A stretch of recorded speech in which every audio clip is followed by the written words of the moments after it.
Voi sedete al mio posto?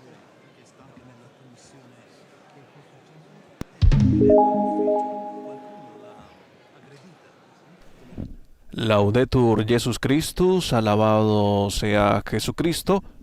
Amigos de Radio Vaticana, Vatican News, el saludo cordial en este día para compartir con ustedes la congregación general de esta sesión del Sínodo de los Obispos.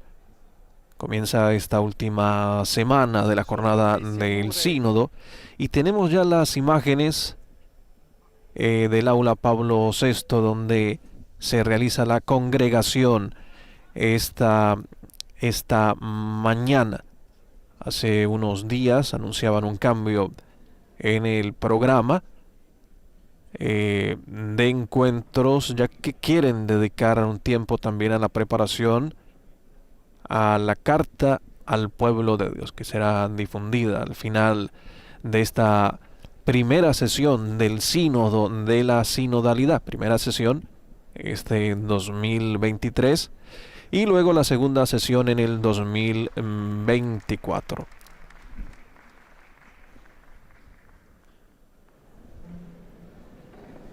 Saludamos a las emisoras de radio y televisión que nos acompañan en esta transmisión desde el aula Pablo VI para la congregación general de este día, donde tendremos la difusión de algunas reflexiones e intervenciones en la mañana de hoy.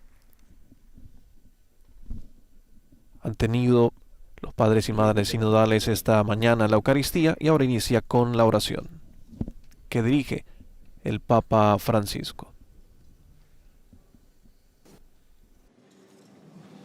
Nel nome del Padre, del Figlio e dello Spirito Santo. Preghiamo.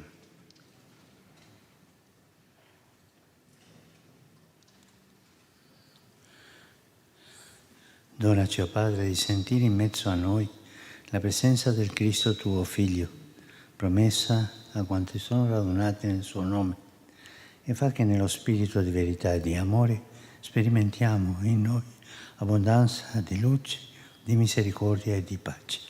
Per Cristo nostro Signore. Amen. Benediciamo il Signore.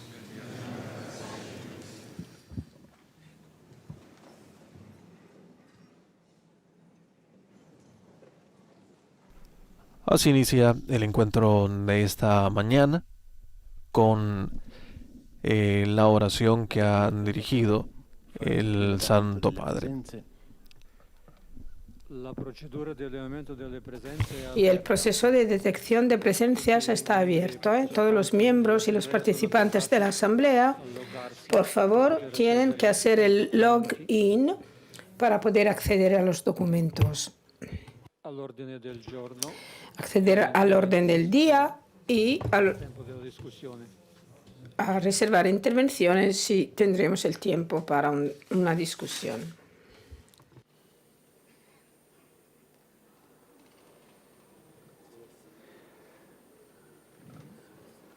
La procedura ancora aperta. Todavía es posible hacer el login.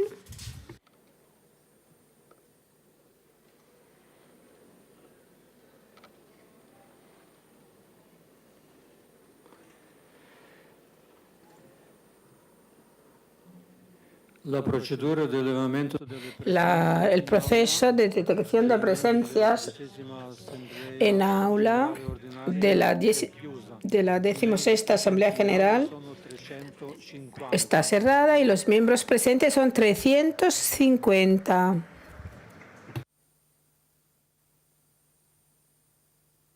Como han anunciado 350 participantes esta mañana, el encuentro de los padres y madres sinodales. Hacer la foto es un buen cebo. Vamos a felicitar porque es el cumpleaños de Su Excelencia Monseñor Michael Vergara, feliz cumpleaños. Y es el cumpleaños también de uno de nuestros intérpretes, de Padre Fernando Ventura. Felicitaciones. Enhorabuena, querido Fernando. Oremos por Monseñor Franz Lacknes, que es el aniversario de su elección. Una oración para él. Ahora voy a dar el uso de la palabra al presidente reverendo Giuseppe Monfrate, es el presidente delegado. Muy buenos días a todos. Empecemos con la escucha de la palabra de Dios.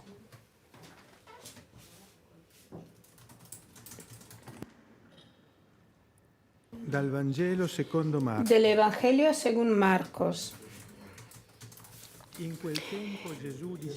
Jesús en aquel entonces decía: así es el reino de Dios, como un hombre que sembra en el terreno, duerme o esté despierto de día y de noche, y la semilla brota y crece, como él no sabe. El terreno produce espontáneamente, antes primero hierba, luego espiga, después grano lleno en la espiga. Y cuando el fruto está maduro, enseguida se mete la hoz, porque la siega ha llegado. Decía: ¿a qué podemos comparar el reino de Dios? ¿O con cuál parábola podemos describirlo?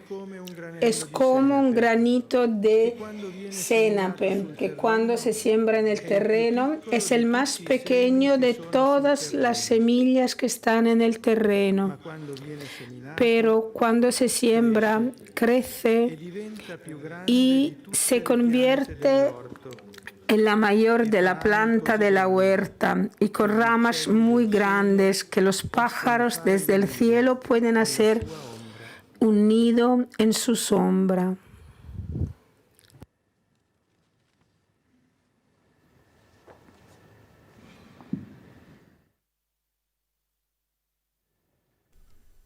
Momento de reflexión luego de la escucha de la palabra de Dios. Ha sido uno de los momentos que guía el sínodo, el silencio, la reflexión.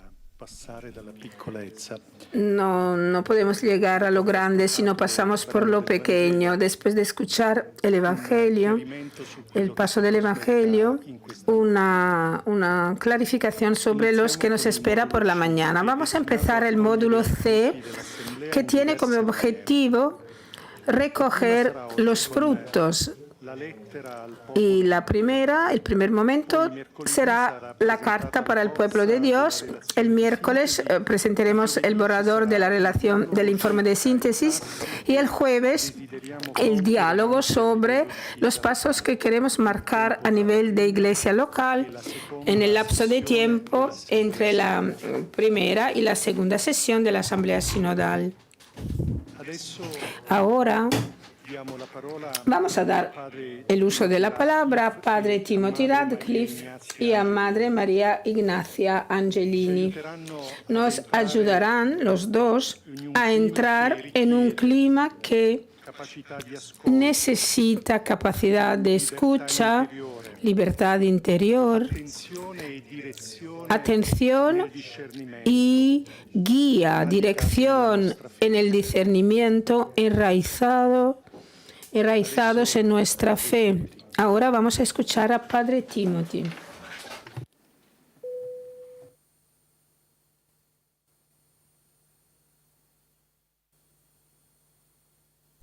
Será la primera reflexión esta mañana.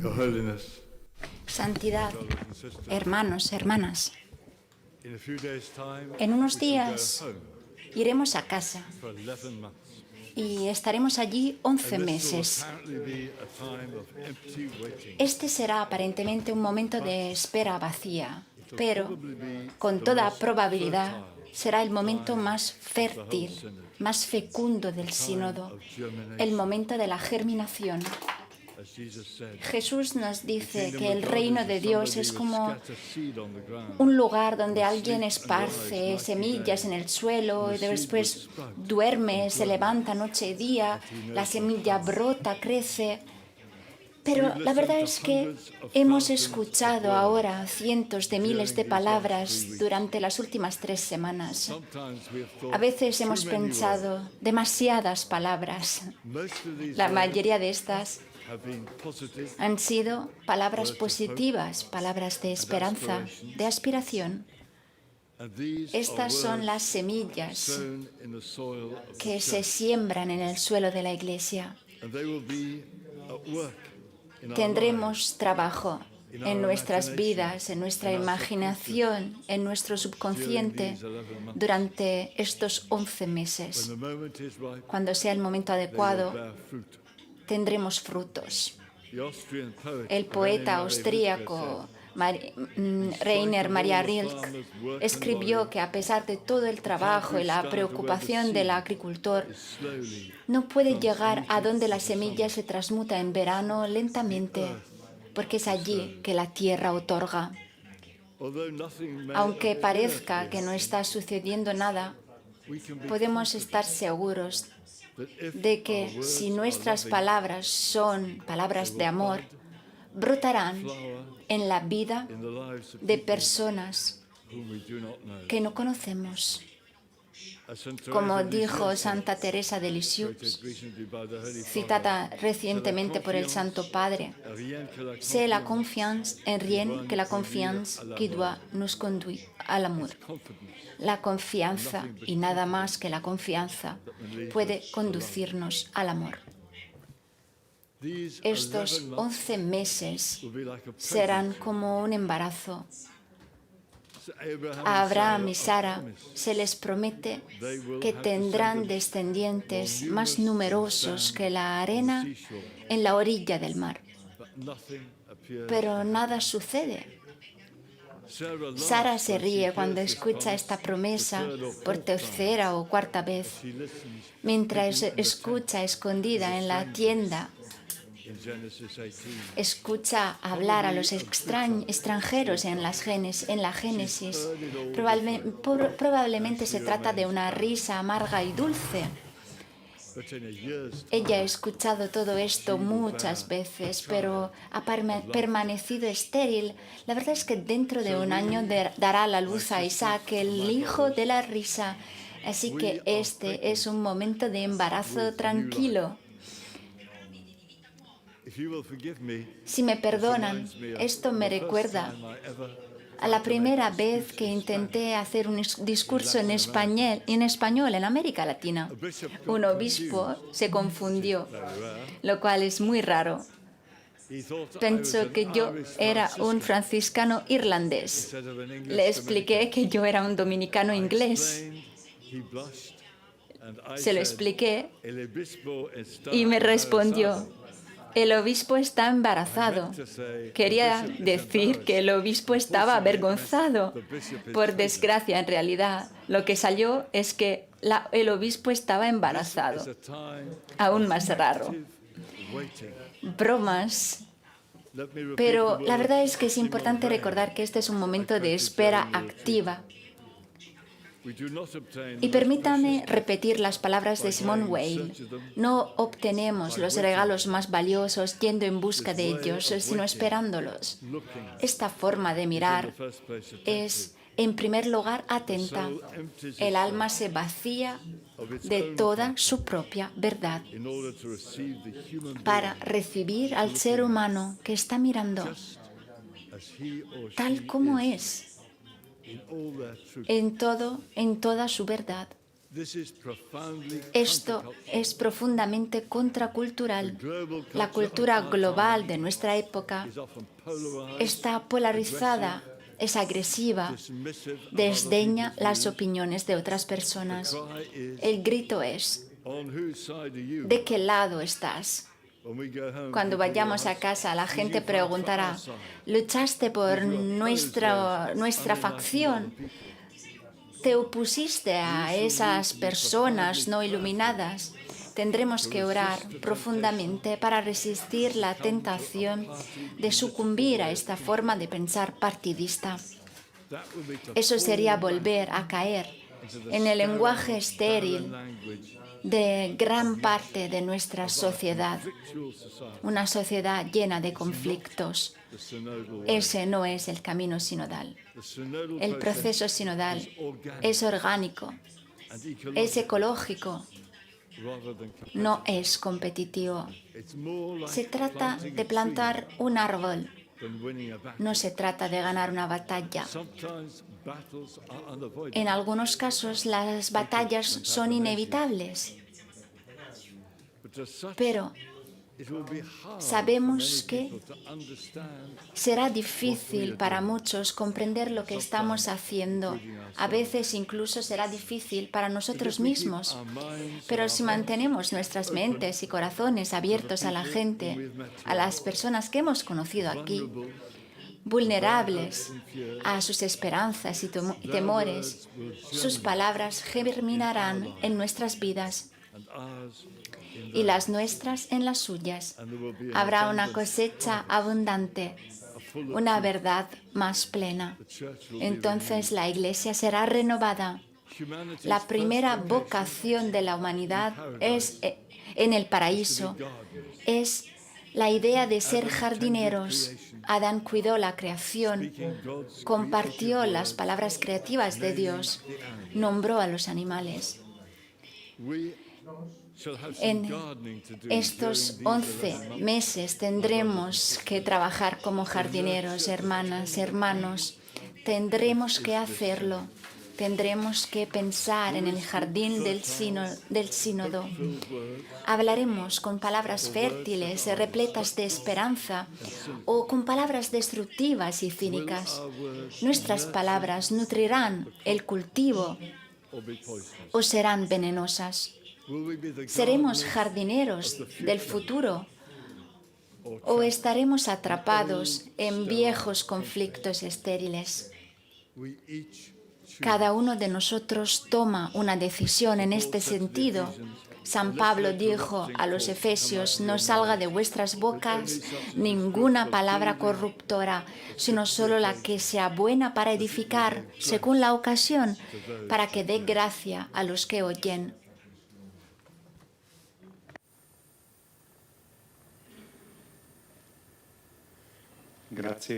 Muchas gracias, Padre Timothy. Ahora 2 minutos de silencio, por favor. Guardemos silencio durante 2 minutos.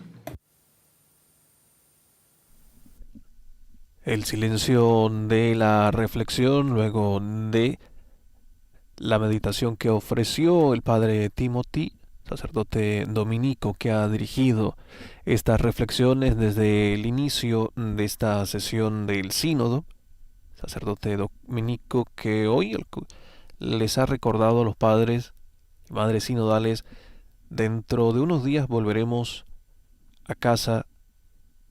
Este será aparentemente un tiempo de espera, pero será probablemente el tiempo más fértil del sínodo, el tiempo de la germinación. Y decía Jesús, nos dice, el reino de Dios es como si alguien esparciese una semilla en la tierra, durmiese y se levantase de noche y de día, y la semilla brota y crece sin saber cómo. Ha recordado el religioso en su meditación para motivar este tiempo que existe entre la primera sesión y la segunda sesión, que será en octubre del año 2024. Estos 11 meses serán como un embarazo. Ha dicho el sacerdote: a Abraham y Sara se les promete que tendrán descendencia más numerosa que la arena de la orilla del mar.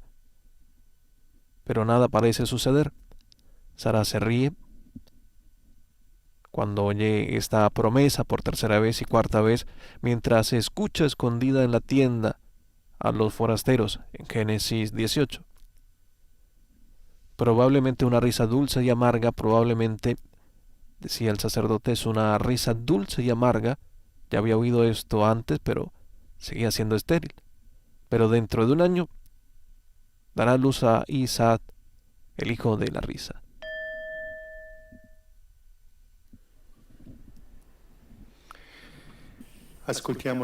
Escuchemos ahora la intervención de Madre María Ignazia Angelini.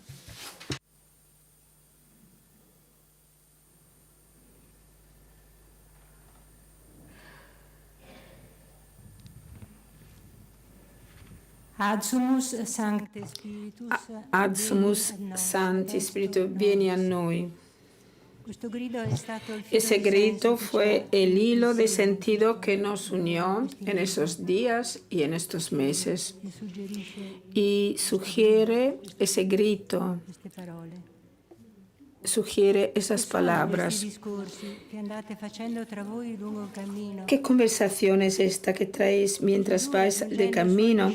Jesús, acercándose a dos discípulos que conversaban entre ellos, a partir de esa pregunta y de la pausa sobre las escrituras y repartir el pan, vuelca aún su camino.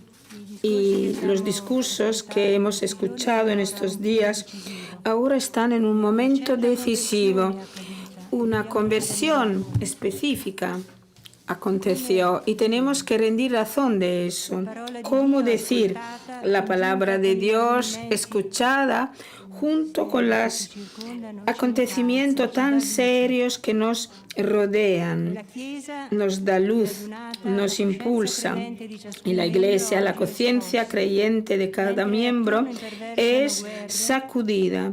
Mientras alrededor de nosotros se libran guerras, hemos gustado la conversación espiritual escuchando tantos optativos, imperativos, intentos de lectura y de comprensión de la realidad compleja, inquieta. ¿Qué decir? El Evangelio no brinda soluciones, sino revela el dinamismo siempre increíbles del Espíritu. Y del lugar en que he tenido la gracia de encontrarme, a los márgenes del sínodo y en oración con Padre Timothy, pensando en esta última intervención, fuimos atraídos por ese Evangelio. Las dos pequeñas parábolas del capítulo 4 de Marco, tarjeta de identidad del reino, representan uno de los lugares sagrados de la revelación típico de Jesús y de cómo Jesús ve su iglesia, sierva del reino, y arroja luz incluso en el camino sinodal. ¿Y a qué podemos comparar el reino de Dios? ¿De qué parábola nos vamos a servir? Jesús empieza con una doble pregunta para involucrar al interlocutor.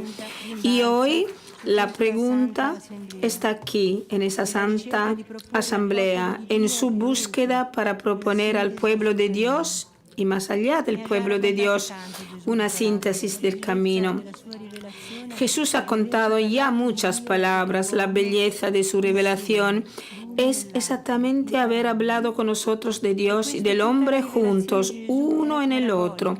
Por eso la revelación de Jesús es parabólica. Y parabólica tiene que ser la existencia cristiana, la Iglesia. Por eso Jesús pone dentro los que escuchan esa arte narrativa suya. El reino de Dios siempre se tiene que anunciar en parábolas, en un punto de conjunción con su presencia fiel y esa nuestra experiencia terrenal, porque por lo contrario su misterio es extraño, punto de conjunción indicativo. ¿Cómo decir hoy el misterio del reino, del increíble y dramático crecimiento, narrando estos días de camino sinodal en el corazón, con guerra alrededor de nosotros, con palabras de carne? El punto de la parábola es el contraste. Ínfima semilla, grande planta, que acoge y nos hacen vislumbrar cómo Jesús ve la historia propia y, claro, inseparablemente la historia de su iglesia y cuál es su estilo. La iglesia y la imagen de la semilla es muy querida. La utiliza muchas veces, incluso en la última hora, frente a los griegos que piden ver. Si el grano de trigo no cae en tierra, no muere, queda infecundo, pero si muere, da mucho fruto. ¿Y dónde estaré yo? Estará ahí también mi discípulo. Y ahí la imagen tiene toda la luz pascual, su luz pascual. Es una luz. El secreto de la semilla pequeña, entregada, mezclada a la tierra hasta morir, que se convierte en planta que acoge. Y tenemos que acoger la envergadura de inspiración de esa imagen. Jesús como hijo, plenamente abandonado a la voluntad del Padre, confiante en el poder de Él que lo mandó al mundo, su propia kenosis en la tierra, discierne los signos de lo que podría parecer un fracaso en aquel momento y ofrece a su iglesia la mirada para discernir los signos del reino. Y así impide que la paradoja del reino de Dios se haga comprensión mistificadora, que es muy seductora para los discípulos aún hoy en día, antes que la cruz ofrezca el último y final signo de interpretación. Y en la Eucaristía, celebrada en el corazón de la noche, que la Iglesia, en aquel árbol beata, crece y ramifica. Y esas ramas nuevas que se van hacia el cielo para esos pájaros en busca de sombra, de nidos para nuevas generaciones. Y así recibimos provocación a tejer nuestra narración parabólica para madurar una respuesta de evangelio a los desafíos. Necesitamos mucho silencio, verdadera humildad, la potencia de la palabra para hacer espacio a la dinamis, el sorprendente sentido del pequeño como portador de fruto marca el estilo de Jesús hasta el corazón del tiempo, casa del Padre, transformada en un lugar de disputas, y el descubrir en los niños, en los cojos, en la viuda pobre. Así Jesús ve a sí mismo en el ínfimo y desnudo semen que no aparece, sin belleza, solo hasta que muere, que está marchitando a través de su entrega a la tierra, que se anima en un dinamismo imprevisible, inarrestable, que acoge, que se convierte en amparo. Contraste y continuidad entre el más pequeño y el gran árbol marcan incluso la existencia y la vivencia de la fe. Hemos percibido en muchas intervenciones aquí en la sala, y desde el Evangelio podemos recibir el hilo del sentido. Hoy, en el medio de una cultura de la lucha para la supremacía, el lucro, los followers, la evasión, la paciente obra de siembra de ese sínodo me pareció como una acción íntimamente subversiva y revolucionaria. En la lógica del más pequeño, del semillo que está en la tierra. Así el sínodo me parece que esté llamado a tener la osadía de una síntesis como siembra, que la misma vida necesita. Se trata de entender entre las tantas palabras escuchadas el más pequeño, cargado de futuro, y osar imaginar cómo entregarlo a la tierra, en que va a madurar ¿Y con cuál parábola vamos a contar todo eso? ¿Cómo acontecerá? Se preguntaba María de Nazaret, ensombrecida por el Espíritu. Ella aprende esa arte de su mismo vientre y canta su parábola imposible del Magnificat y nos enseña que incluso una mínima, la pequeña chica de Galilea, puede armonizarse a la potencia del Espíritu y leer la historia, proponer visiones ardidas, hacer gestos proféticos sin protección de potentes y ricos. Es desde el Espíritu que llega el arte de coger, recoger, narrar semejanzas inéditas entre el reino de Dios y los simples, mínimas, frágiles y vitales realidad de la tierra. ¿Y con qué consonancias encontramos en la conversación de esos días benditos? ¿Y cómo contar todo eso? La historia cotidiana de la Iglesia está llena de parábolas.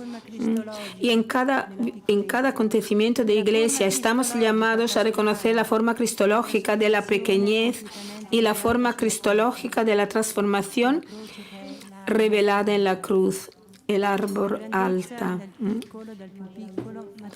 Lo grande que madura a través de bajar a la tierra. Por lo contrario, estamos repletos de historias que hoy nos cuentan casi siempre una cultura homologada o historias de milagros o, por lo contrario, réplicas de esperemos a Godot sin consuelo.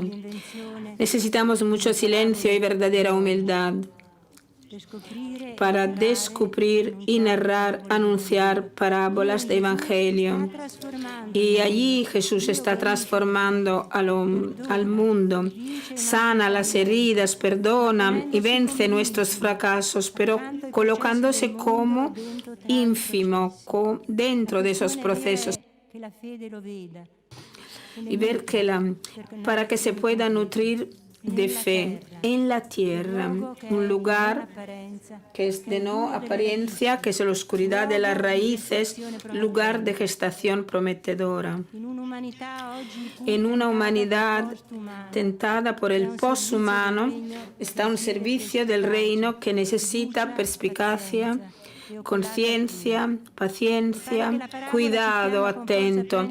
Y me parece que la palabra nos llame a tomar en serio aquel más pequeño que reconocemos como la persona humana, Salmo 8, donde se custodia una fuerza generativa trascendente. Los obispos tienen que llevar a cabo el trabajo de las raíces, que tiene que madurar a partir de la formación de la conciencia. El más pequeño, cada bautizado, que está llamado a entrar en sinergia con el dinamismo increíble de la semilla tirada a la tierra.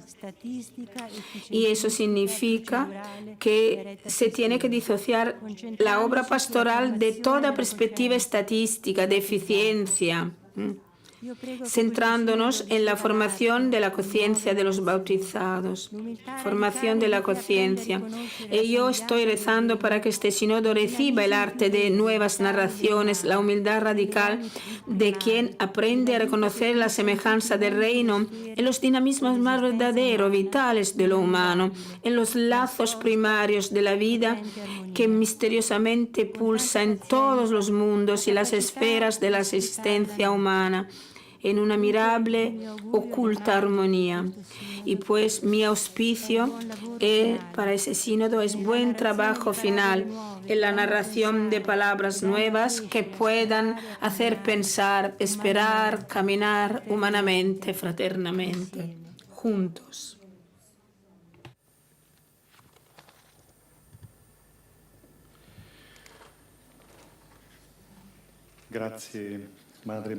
Muchas gracias, Madre María Ignacia. Todos estamos en la escuela de la pequeñez. Ahora 2 minutos de reflexión.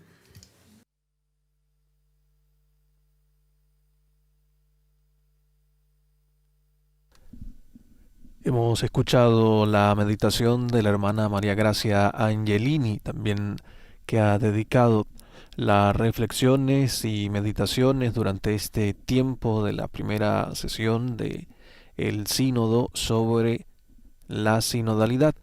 Y en esta ocasión ha comenzado su prólogo preguntándose qué son estas conversaciones que mantienen entre ustedes por el camino, recordando el Evangelio de San Lucas, capítulo 24, versículo 17. Al llegar a los dos discípulos que conversaban entre sí, meditaba la hermana María Gracia, Jesús, a partir de esta pregunta que son estas conversaciones y de la siguiente pausa sobre las escrituras y la fracción del pan, convierte el camino en una U. Dice, nuestros discursos se encuentran ahora en un punto decisivo. Se ha producido una cierta conversión. Tenemos que darnos cuenta de ello. Les invitaba la religiosa a los padres y madres sinodales. La Iglesia, la conciencia creyente de cada miembro, se ve sacudida hoy. Mientras alrededor se derraman las guerras, hemos disfrutado de la conversación espiritual, escuchando las intervenciones, tantos imperativos, intentos de lectura de la realidad, complejos, inquietantes. ¿Qué podemos decir? Y se aplicaba esta misma pregunta que les hacía el Señor a los discípulos, que son estas conversaciones que mantienen entre ustedes por el camino. Y luego decía la religiosa, desde donde tuve la gracia de estar en el sínodo, les he acompañado también y les sigo acompañando con la oración. El sentimiento común aquí en la sala. Quisiera agradecer de corazón a Padre Timothy, Madre María Ignacia. Caminar juntos y juntas requiere un camino.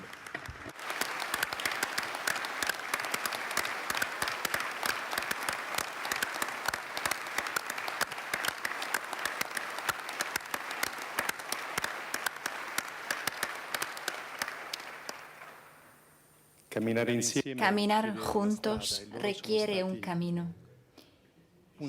Y ellos han sido un camino sutil y lleno de sabiduría. Ahora ha llegado un momento diferente, pero muy necesario para poder seguir caminando juntos. Tenemos una intervención teológica sobre la tradición viva de la Iglesia, una intervención de Don Herman Rush, profesor y investigador en la Australian Catholic University. Le cedo inmediatamente el uso de la palabra. Gracias.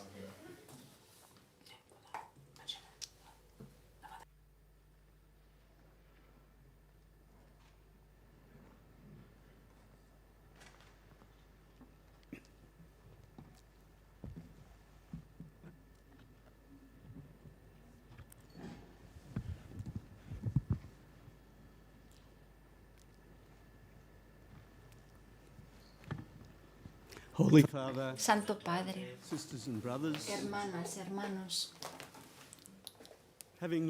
después de haberlos escuchado durante estas últimas 3 semanas, he tenido la impresión de que algunos de ustedes están luchando con la noción de tradición a la luz del amor por la verdad.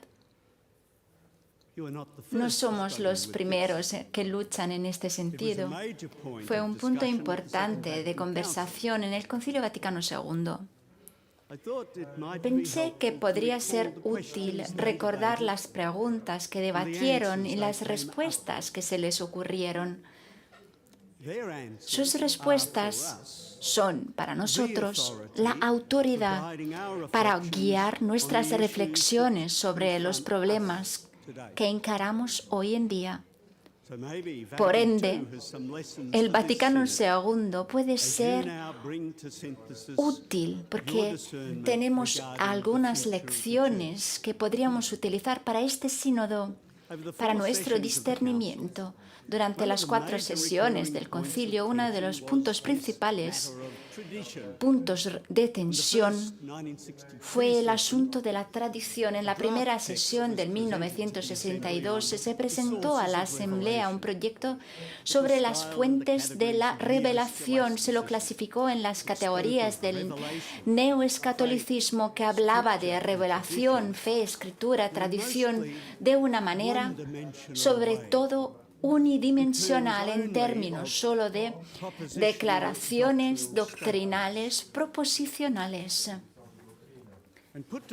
Cuando se presentó al concilio, los obispos lo rechazaron.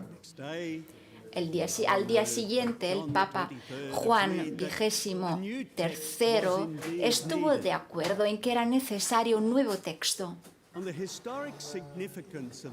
Sobre el significado histórico de este debate, así como alrededor de la decisión del Papa, el Concilio Peritus, Joseph Ratzinger, escribió en esa época que la verdadera pregunta detrás de la discusión podría plantearse de una forma muy específica.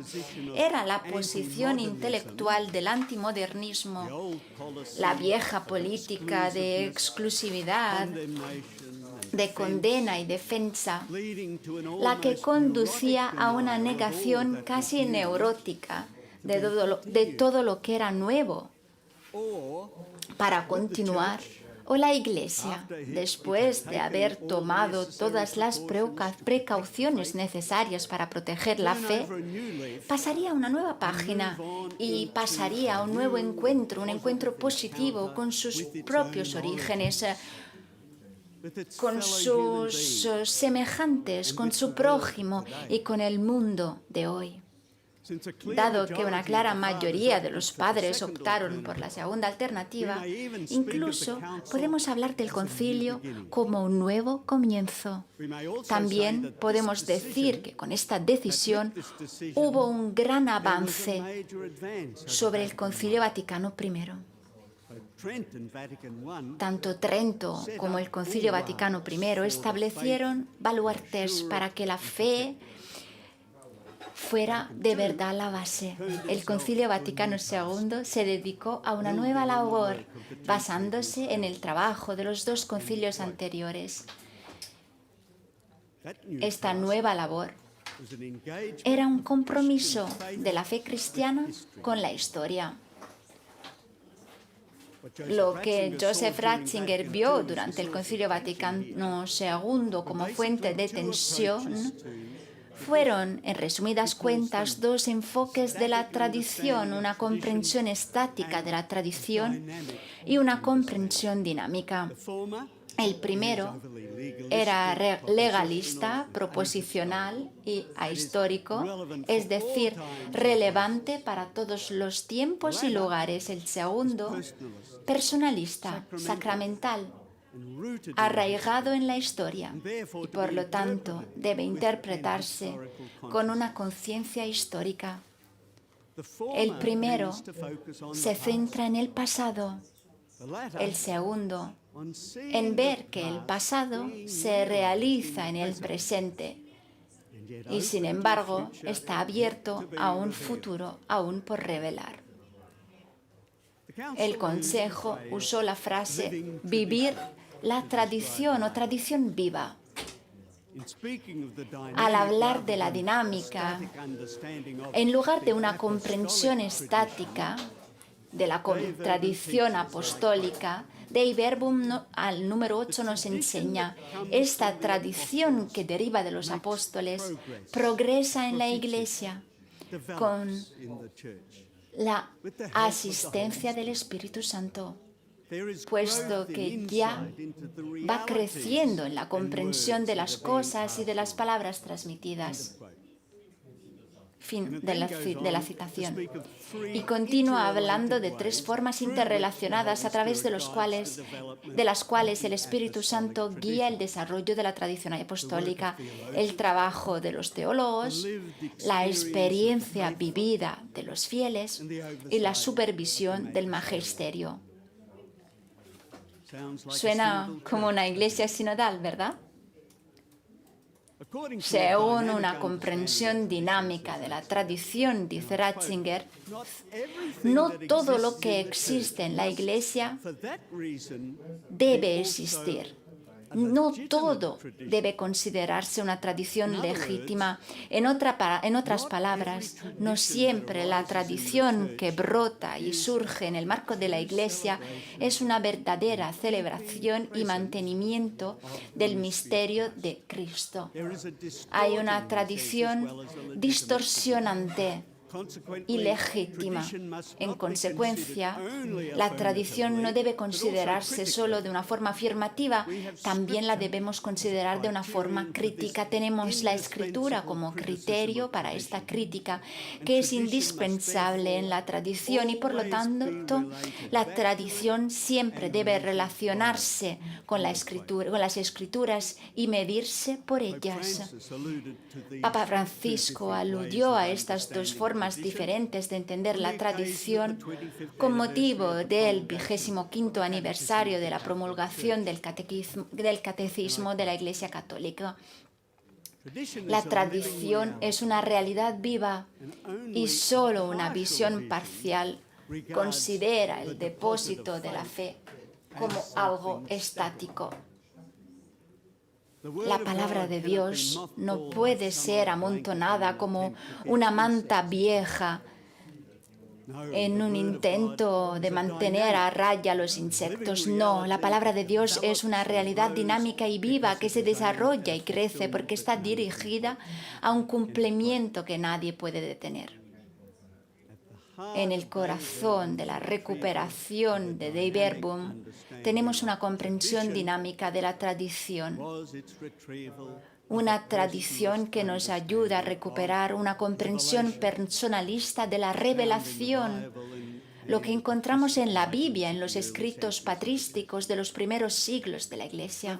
La revelación no es solo una comunicación de verdades alrededor de Dios, alrededor de la vida humana que se articula en las Escrituras y en las declaraciones de doctrina en momentos particulares de la historia de la Iglesia, en respuesta a preguntas condicionadas por el tiempo planteadas a la tradición. La revelación es principalmente una comunicación del amor de Dios, un encuentro con Dios, el Padre, en Cristo, a través del Espíritu Santo. Dei Verbum habla de la revelación divina en términos de amistad y encuentro personal, y especialmente en términos de amor y verdad.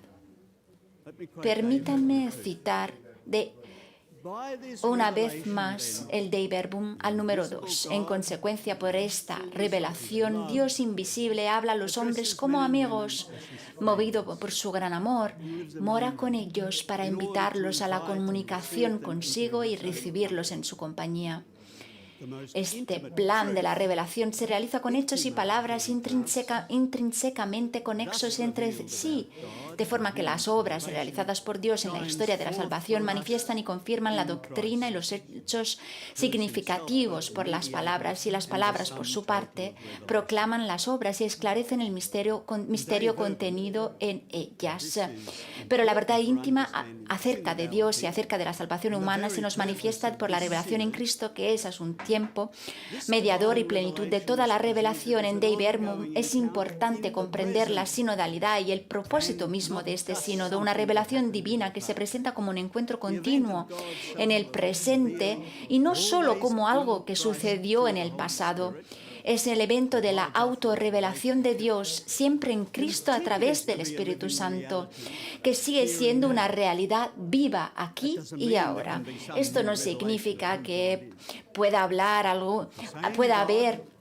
alguna nueva revelación de quién es Dios, pero el mismo Dios, en el mismo Cristo Jesús, a través de la iluminación y del empoderamiento del mismo Espíritu Santo, está siempre interactuando, dialogando con los seres humanos en el siempre nuevo aquí y ahora de la historia, que mueve de forma implacable a la humanidad hacia nuevas percepciones, nuevas preguntas, nuevas ideas, diversas culturas, lugares, A medida de que la Iglesia mundial avanza a través del tiempo hacia un futuro desconocido, vemos esta naturaleza presente del diálogo divino-humano en Dei Verbum 8. Dios, que habló en otro tiempo, habla sin intermisión con la esposa de su amado Hijo. Y el Espíritu Santo, por quien la voz del Evangelio resuena viva en la Iglesia y por ella en el mundo, va induciendo a los creyentes en la verdad entera y hace que la palabra de Cristo habite en ellos abundantemente. Por lo tanto, según Ratzinger en Dei Verbum, se nos da una comprensión de la revelación que se ve básicamente como un diálogo. La lectura de las Escrituras se describe como un colloquium inter Deum et hominem, un diálogo entre Dios y los seres humanos. El diálogo de Dios siempre se lleva a cabo en el presente, con la intención de obligarnos a responder. Este sínodo es un diálogo con Dios. Ese ha sido el privilegio y el desafío de las conversaciones en el Espíritu. Dios está esperando vuestra respuesta. Al final de esta semana de síntesis, es posible que desee comenzar esta síntesis diciendo, como lo hizo durante el primer concilio de Jerusalén, ¿por qué ha parecido bien al Espíritu Santo? Hechos 15. En su tiempo, sabemos que en la carta a las iglesias se pasó a abordar un tema sobre el cual Jesús mismo no había dejado instrucciones específicas. Ellos y el Espíritu Santo juntos tuvieron que llegar a una nueva adaptación del Evangelio de Cristo Jesús con respecto a esa nueva pregunta que no se había previsto antes. El Concilio Vaticano II, por ende, instó a la Iglesia a estar siempre atenta a los movimientos del Dios revelador y salvador, presente y activo en el flujo de la historia, atendiendo a los signos de los tiempos, a la luz del Evangelio vivo.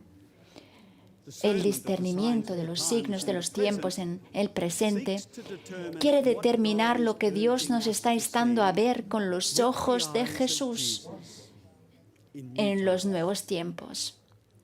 Pero también nos invita a estar atentos a las trampas en las que podríamos ser arrastrados y arrastradas a formas de pensar que no son de Dios.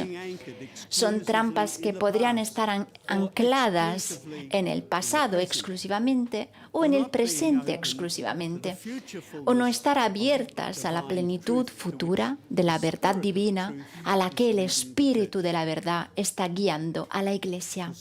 Discernir la diferencia entre oportunidades y trampas es una labor de todos los fieles, laicos, obispos, teólogos, todos y todas, como enseña la Gaudium et Spes número 44. Es propio de todo el pueblo de Dios, pero principalmente de los pastores y de los teólogos, auscultar, discernir e interpretar con la ayuda del Espíritu Santo las múltiples voces de nuestro tiempo y valorarlas a la luz de la palabra divina, a fin de que la verdad revelada pueda ser mejor percibida, mejor entendida y expresada en forma más adecuada. Esa verdad revelada es una persona. Es Cristo, Jesús. Entonces, a medida que avanzamos hacia el discernimiento de nuestra síntesis final, dejémonos guiar por el mandato de la carta a los Hebreos 12:12.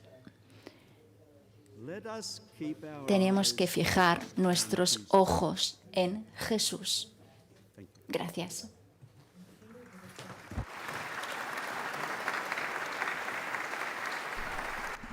Era la intervención de Ormond Rooks, teólogo australiano, en esta congregación general. Agradecidos con todos por su sintonía, todas las emisoras y televisoras que han acompañado en esta congregación general del sínodo de la sinodalidad, que ya inicia su última semana. Recordemos que concluye esta primera sesión el próximo domingo con la celebración de la Eucaristía. Y como anunciaron, el sábado pasado será publicada una carta al pueblo de Dios. Muchas gracias a todos por su sintonía. Laudetur Jesus Christus. Alabado sea Jesucristo.